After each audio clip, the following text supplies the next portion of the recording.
या अय्युहल्लज़ीना आमनुत्तकुल्लाह, अल्लाह से डरो, फिर वो किसी से नहीं डरने देगा। और अपना ईमान जो सबसे ज्यादा कीमती हमारे पास में है, इसकी हिफाजत के लिए सच्चों के साथ में हो जाओ।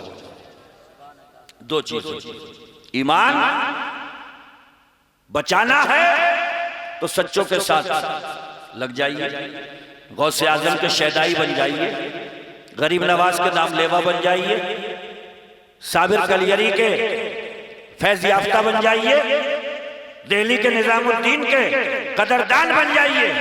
और जब तक इन औलियाए कामिलीन बुजुर्गाने दीन के कदरदान रहेंगे, फैज याफ्ता रहेंगे, इनकी बारगाह से टुकड़े पाते रहेंगे, खैरात मिलती रहेगी, तो ऑटोमेटिक इंशाअल्लाह हम खुराबाए अहले सुन्नत के ईमान की हिफाजत होती रहेगी।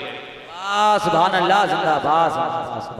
ईमान किताबों से नहीं बचता है, न डिग्रियों से बचता है, न तमकनत इल्म से बचता है। इल्म बचता है, इल्म ईमान बचता है बुजुर्गों के फैजान से। तो ये नजर करम रहे उनके, सादात इकराम का साया रहे, तो इंशाअल्लाह ईमान भी बचा कर ले जाएंगे। और ईमान बचा कर ले गए तो इंशाअल्लाह फिर अगले मकामात सब पार हो ही जाएंगे। एक बुजुर्ग फरमाया करते थे, जो सूरत बने, जैसे बने, कुछ भी करना पड़े, बचा बचा कर अपना ईमान बचा कर बस कब्र तक ले जाओ। अगर ईमान बचा कर तुम कब्र तक ले गए तो खुदा की कसम कब्र के बाद में जितनी मंजिलें हैं वो आसानी से अल्लाह पाक तुम्हारी पार करवा देगा। वाह भाई, जिंदाबाद जिंदाबाद जिंदाबाद, सुभान अल्लाह। बस तुम इतना कर लो कि अपना ईमान बचा के अपने साथ अपनी कब्र तक ले जाओ। और सबसे ज्यादा हमला ईमान पे ही है, सबसे ज्यादा डाका ईमान पर ही है। तो इसलिए हम बुजुर्गाने दीन का दामन नहीं छोड़ते हैं कि इनकी नजर करम रहेगी तो इंशाअल्लाह हमारा ईमान महफूज रहेगा। अब करना क्या है? डरना खुदा से है और साथ सच्चों का पकड़ना है। खुदा से डरो, दुनिया की ताकतें तुम्हें नहीं डरा सकती। खुदा से डरो, दुनिया के फितने और हंगामे तुम्हें नहीं डरा सकते। खुदा से डरो, दुनिया की बातिल ताकतें सर पटक के मर जाएंगी मगर तुम्हें ज़ेर नहीं कर सकती। मगर एक खुदा से डरो। एक चीज बताऊं, खुदा से ना डरने वाला इतना डरपोक होता है कि रात के सन्नाटे में धीरे से कर दियो हू, और फिर उसके सीने पे हाथ रख के देख लियो, ऐसे पंपिंग होती होगी। सही बता रहा हूं, सच्ची। गुनाहों के दलदल में फंसने वाला, नमाजों को छोड़ के जिंदगी गुजारने वाला, ताका झाकी करने वाला, निगाहों को अपनी आवारगी से ना बचाने वाला, अपने दिल में बुरे ख्यालात लाने वाला, अगर कहीं अंधेरे में खड़ा हो धीरे से आवाज निकाल दियो। मगर वारे नमाजों को अदा करने वाला, वारे मुस्तफा की गुलामी का पट्टा गले में डालने वाला, वारे गौसे आज़म की अकीदत का दम भरने वाला, वाह इस आसमान के नीचे जमीन के ऊपर एक माबूद हकीकी से डरने वाला, उसके सामने अगर अपने वक्त का दरिंदा भी आ जाता है तो आंखों में आंखें डालकर बात कर लिया। बाबे नारे तकबीर, नारे रिसालत, नारे गौसियत, मसलके आला हजरत, जिंदाबाद जिंदाबाद, सुभान अल्लाह। हमारी मशहूर जमाना रिवायत है, हजरत सफीना के सामने शेर आ गया था। और लखीमपुर वालों एक बात बता दूं, ये जुमला तकरीरों में ही सुनना बहुत आसान है कि सामने शेर आ गया। दुआ मांगा करो कभी हमारे सामने, वरना सच्ची बात तो यह है कि नमाज पढ़ने के भी काबिल नहीं रहोगे। कपड़े शेर सामने, इधर नबी का गुलाम सामने, आमना सामना, किससे? दरिंदे से, शेर से, जंगल के राजा से, महाराजा से, जो न किसी बच्चे को देखे, न जवान को देखे, न बूढ़े को देखे, मगर सामने मुस्तफा का गुलाम है। मुस्तफा के गुलाम ने 2 कदम आगे बढ़कर के कहा, वो जंगल के राजा शेर, कान खोल के सुन, मैं रसूलुल्लाह का गुलाम हूं और तू भी तो रसूलुल्लाह का ही गुलाम है।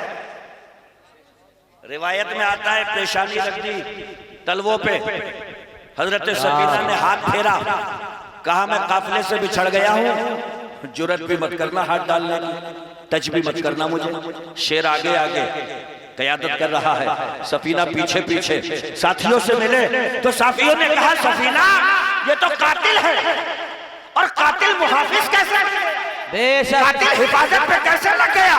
तो सफीना ने कहा जो उनका गुलाम होता है दुनिया की सारी ताकतें उसके पीछे पीछे चला करती है, ये दरिंदा और शेर की औकात क्या है? मैंने इससे कहा कि मैं नबी का गुलाम हूँ, अपनी पेशानी को कदमों पे रख दिया, आगे आगे चल रहा है। जो कातिल था वो मेरा मुहाफिज बनकर के मुझे काफिले से मिलवा रहा है। नारे तकबीर, नारे रिसालत, नारे गौसियत, जिंदाबाद। अच्छा, डर किसे कहते हैं? ये तो बहुत चल रहा है, चलो अल्लाह से डरो, अल्लाह से डरो। मैं देखो डर की एक परिभाषा बड़े आसान लफ्जों में सजाऊं। हमारे उस्मान भाई 15 दिन हो गए लगातार इनको प्रोग्राम में चलते चलते, ये नहीं कि चलते चलते अभी हो रहे हैं, एक मिसाल दे रहा हूं मैं, चल तो ये 2 महीने से कंटिन्यू रहे। 15 दिन बोझल, नींद का खुमार आंखों में, कहने लगे हजरत मेरा आज का दिन खाली है, एक कमरे का इंतजाम करिए, बिस्तर लगाइए, मुझे आराम करना है। मैंने कहा ठीक है। हमने बिस्तर लगा दिया, तकिया लगा दिया, खाना खिलवा दिया, और हमने उस्मान भाई से कहा आप आराम करिए, लेट जाइए। मगर उस्मान भाई थोड़ा सा ख्याल रखना। बोले क्या? मैंने कहा ये हमारे कमरे में जो एक छोटा सा छेद है इसमें से किसी वक्त भी सांप आ सकता है।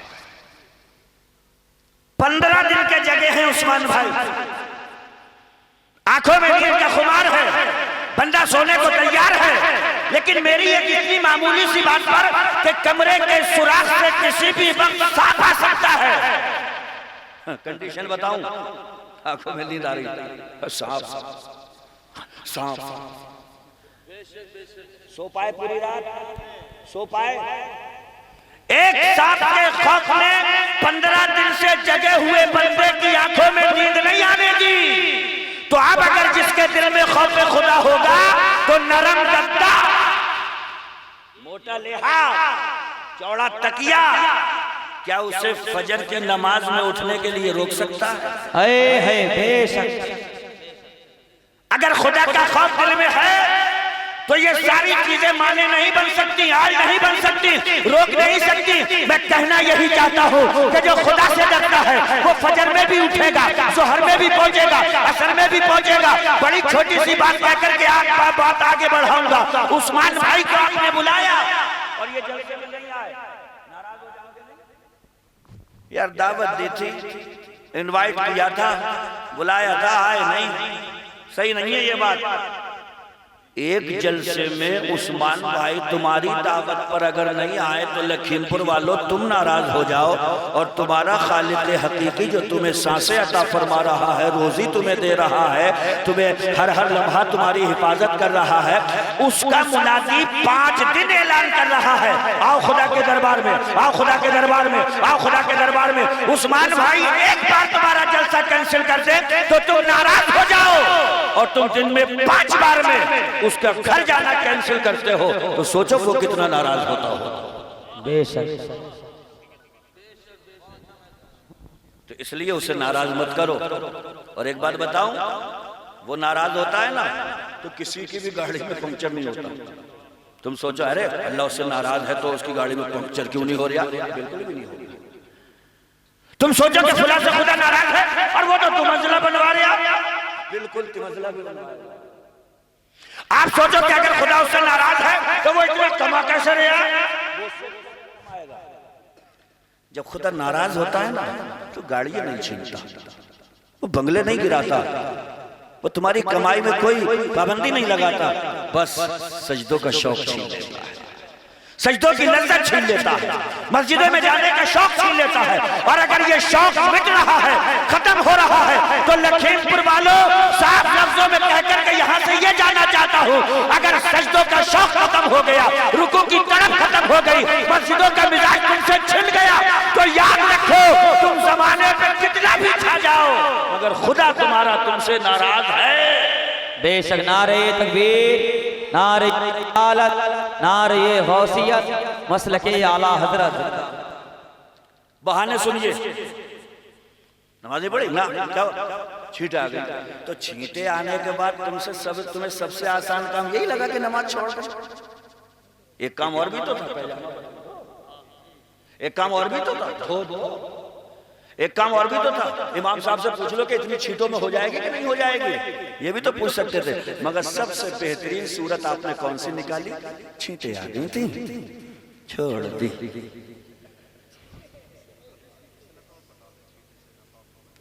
छोड़ दी। माँ बहनों से पूछो, ओ कनीज़े फातिमा, तेरी गोद में इस्लाम का मुस्तकबिल पल रहा है, तेरी गोद में गुलाम अब्दुल कादिर पल रहा है, तेरी गोद में गुलाम अजमेरी पल रहा है, तूने नमाज कैसे छोड़ दी? बच्चे ने मुंह दिया, बच्चे ने तो बदले नहीं मिले, बोले नहीं। तो मैंने क्या, और अभी सहेली आकर के गले चल नहीं रही है, वहां पे छठी है, अभी जोड़ा बदल जाएगा। मेरे भाई याद रखिएगा, खूब याद रखिएगा, मस्जिद के गेट पे खड़ा नौजवान और कोई हाफिज साहब कह दे चलो मस्जिद, तो बहाना के कपड़े सही नहीं हैं, और बराबर में आके कोई दोस्त कह दे शरीफ भाई के वलीमे में नहीं चल रहा, बोला 2 मिनट दे अभी चेंज करके आता हूं।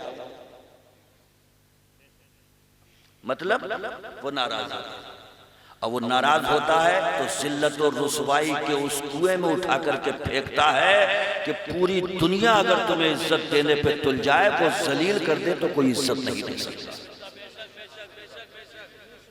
और जिसको उसने इज्जतें बख्शी है, सारी दुनिया उन्हें मिटाने पे लग जाए, उनकी इज्जतें नहीं घटा सकता। नारे तकबीर, नारे रिसालत, नारे गौसियत, मसलके आला हजरत, फैजाने गौसे आजम, फैजाने ख्वाजा गरीब नवाज, नारे तकबीर। ख्वाजा अजमेरी को इज्जत बख्शी है उसने, कितने हैं जो लगे पड़े हैं? क्या है ख्वाजा अजमेरी, क्या है उनका मकाम? मगर रुतबा घट पाया, मिटा पाया कोई?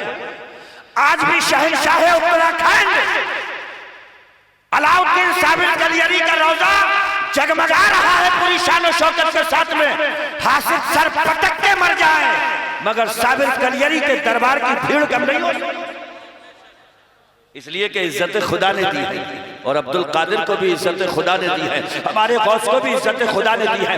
इन तमाम वलियों ने अखाड़ा नहीं लड़ा है, कोई मुजादला नहीं किया है, कहीं पर कोई नौटंकी नहीं दिखाई है। एक नुस्खा था मेरे गौसे आजम के पास में भी, साबिर कलियरी के पास में भी, अलाउद्दीन के पास में भी, निजामुद्दीन के पास में भी, बस एक नुस्खा। मैंने पूछा अभी तक हो कैसे?